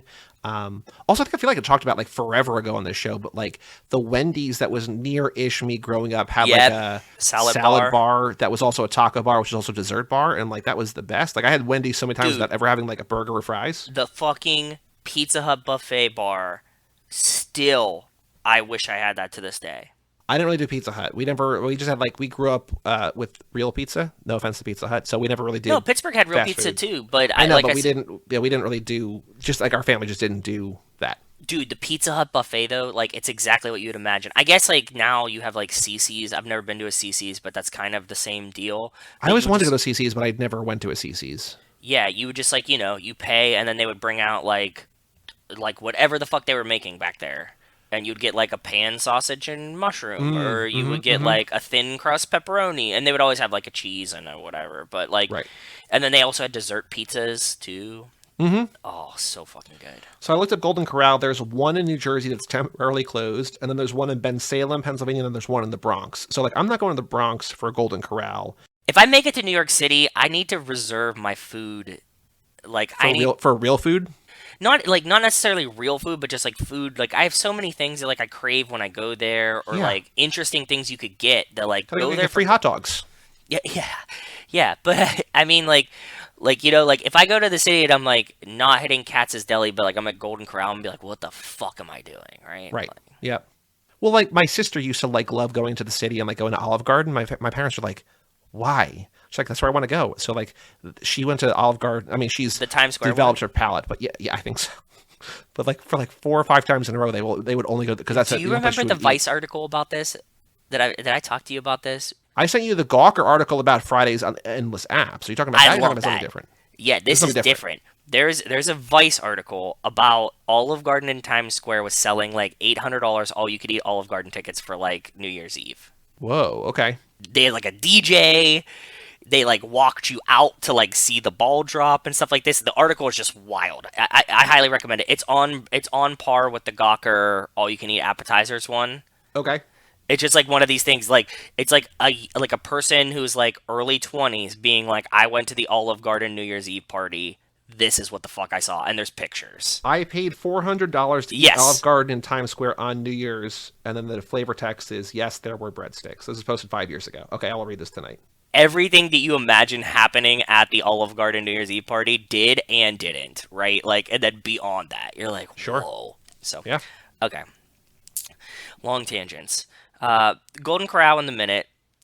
That was that was pretty much my favorite God, part of it. imagine if you found this as a Fast and Furious podcast and it's your first episode. What the fuck? I mean, I mean, you either left by now or you're sticking around forever. Like, there's no middle ground. There is no middle ground. No. I feel like the trivia question has to be about Golden Corral, which is not fair, but also It's not fair. It is not fair. it's fine. But keep going, keep going. Added a bunch of the cars. That was the most fascinating thing to me. So the trivia question I had written down is who leads the police strike on the airstrip? We could do like Markham, we could do Bilkins, we could do we could say Tanner from the first movie. We could do what's his name? Who's the Gallo cop? Agent Dunn. We could do his name. Yeah. It's kind of easy, but it's also like there's not a lot that actually happens here because this is again like there's not really dialogue. They're not really driving in a new location. So I think Do either you get we a do good that enough or- shot to recognize that it's a Golden Corral? I mean, That's what I wanna know. saw it. Hold on, let me watch it if I was watching. I'm like, a doing normal it movie. too. I'm assuming the answer is going to be no. No, no, it's blistering fast. It does stop on it, but they're blowing by the Golden Corral. There's no way you would have seen that if you didn't watch this paused 15 times. I mean, did you get the sign like the Levi's Bass outlet? You did. Okay, good. Yeah, of 9 course. West. Yeah, okay, good. It's not blink and you'll miss it, but it's like blink for a little bit too long and you'll miss it. Like it's on screen for maybe a quarter of a second. Yeah, it's quick. It's Well, so definitely quick. Here's a question we've never asked. What? Are these quizzes for the movie or for the podcast? We've asked this question before. We probably have. And We we said for the definitely- movie, right? We said for the movie? We said for the movie, but like if you listened, it's like you get the cheat sheet essentially. Okay. So like someone who hasn't listened to this show would not know Golden Corral. We can't do that. No, I mean like we could though. Okay. Well, so do you want to do the Golden Corral question? You want to do the police strike on the airstrip, or do you want to do a different question? I think that there's validity to both. I think the police strike on the airstrip question is probably more fair and probably a little bit easier. I think the Golden Corral question is way more fun you could kind of make that easy with the replies around. You know what I mean? The answers around it. Like, because I think it could be Golden Corral, it could be Haas's, it could be Ponderosa. Well, Haas's Ponderosa is the same thing, right? No, they're two different places. Oh, well, they're both Bonanza related. Yes. Yeah. There was a theme happening. And then you could do Pizza Hut, because we just talked about Pizza Hut, and you could do, like, Charlie Brown Steakhouse. And, like, so then it's like, okay, it's either, like, a Golden Corral or a Pizza Hut. They're talking about buffets for no reason. Also, Charlie Brown Steakhouse has nothing to do with the character. Yeah, that makes sense. I don't know why, but... So how do we want to refer to the scene? What restaurant chain do Brian and Roman pass as they exit the highway in the film's final chase scene? I don't think it's, like, the final chase scene. So I would say, like... This? We didn't refer to it there. We didn't refer to it there. We didn't refer to it there. We didn't refer to it there. We've never actually called this scene something in particular. Ah, okay.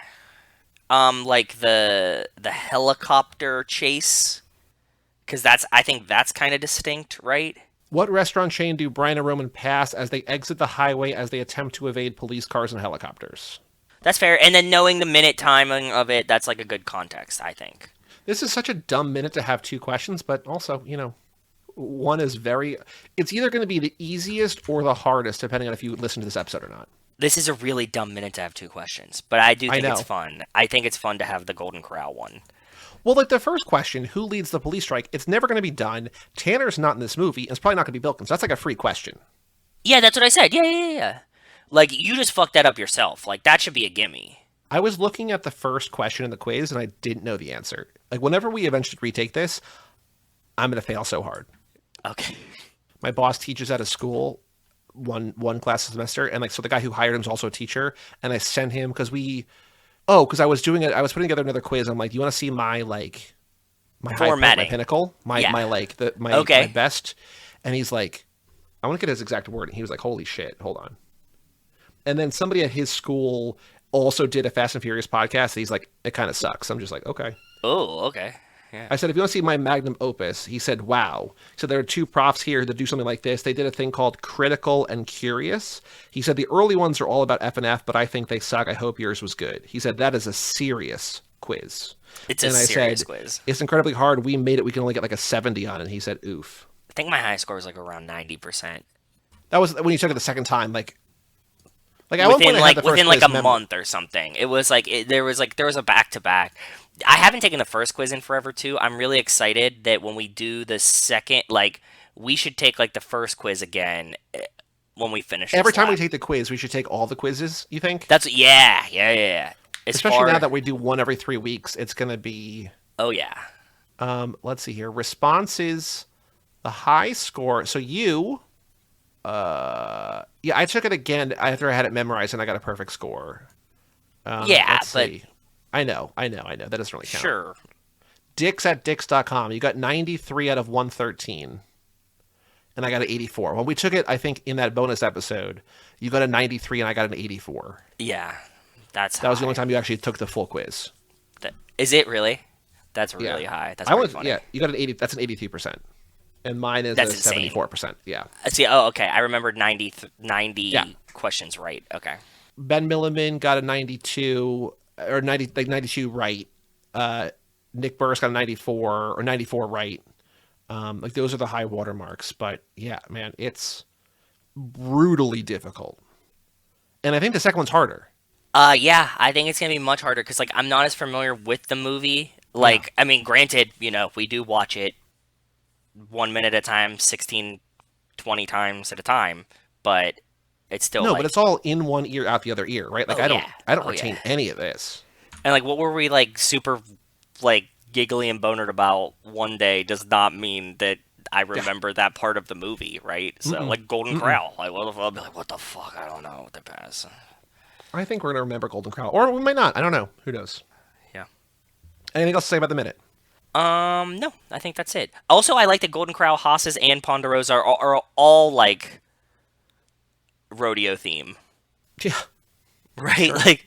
I get it. Texas Roadhouse, these things. Yeah. So, minute 82, the Joe Turn theory. 2 questions. Who leads the police strike on the airstrip? Markham That's a good title. And what restaurant chain do Brian and Roman pass as they exit the highway as they attempt to evade police cars and helicopters? What a terribly worded question. The answer is Golden Corral. Oh, I also my actual final thought is I tried to find like where that graffiti mural was, but like I can't really read the cross street signs, and and when I like searched, I could make out like 23rd Street or something like that, and like I thought it was like 6th Ave and 23rd Street, and like when I like found anything that related to that, it was either like very far away from where they were, which we just talked about for Michael Moser. Doesn't really matter because there's like that great graffiti piece there. So it's like if they take exit 1, they could also be like, 70 miles away driving somewhere else when they turn, right? Doesn't matter. Yeah. It's a movie. Any place that I found didn't have the graffiti mural still there. There was like either like a different building or something. So I'm like, I can't really confirm that that's what the sign says or that's where it is because it doesn't actually match what the scene's like. So. Right. Yeah. Well, you tried, and that's all that matters. I did try. Okay, so our next episode on the main feed, because we're pretending this is the Fast X trailer's already happened, but of course you either have heard that or haven't, depending on when you're listening to this. Yep. Our next episode is The Fate of the Furious with Montez. Then we have Jason Rainey's patron pick, Truck Rascals 5, Ichiban Boshi, The Brave, which has like a million different titles, but a very obscure movie that I know nothing about. And Jason was kind of like, I don't know if he was apologizing to me, but I'm like, no, man, like, I pick most of the movies, and if the movies that I don't pick, like, I either have seen or I know what they're about, I don't know what to expect at all for this. Like, I'm very excited for this. So, I don't know. I don't even know where to begin with whatever this Truck Rascals movie is going to be, but I'm excited for that. So, that's going to be... it sounds fun. Our Patreon bonus episode, only behind the paywall, behind the elusive paywall. And then after that, our next pit stop is going to be The Pacifier, Vin Diesel's one sort of attempt at a real true family film for kids. That's going to be happening in 2 weeks. So we got Fate of the Furious, Truck Rascals 5, and The Pacifier. And then we'll be back, of course, for more Life in the Fast Lane. But do you have any final thoughts before we end the episode? No. I hope that the trailer is good, and I hope that you listen to the trailer episode, and I'm excited in real time to see the trailer on Friday. Yes, I agree. For all things Too Fast, Too Forever, go to cageclub.me, facebook.com/TooFast2Forever, or at TooFast2Forever on Twitter and Instagram. Email us, family@cageclub.me. Check out our Patreon page at TooFast2Forever.com and our store at TeePublic somewhere. And come back next week for The Fate of the Furious, and also probably a bonus episode in the next week or two of that Truck Rascals 5. I'm Joey Lewandowski. I'm Joe too. And we will tell you all about it when we see you again.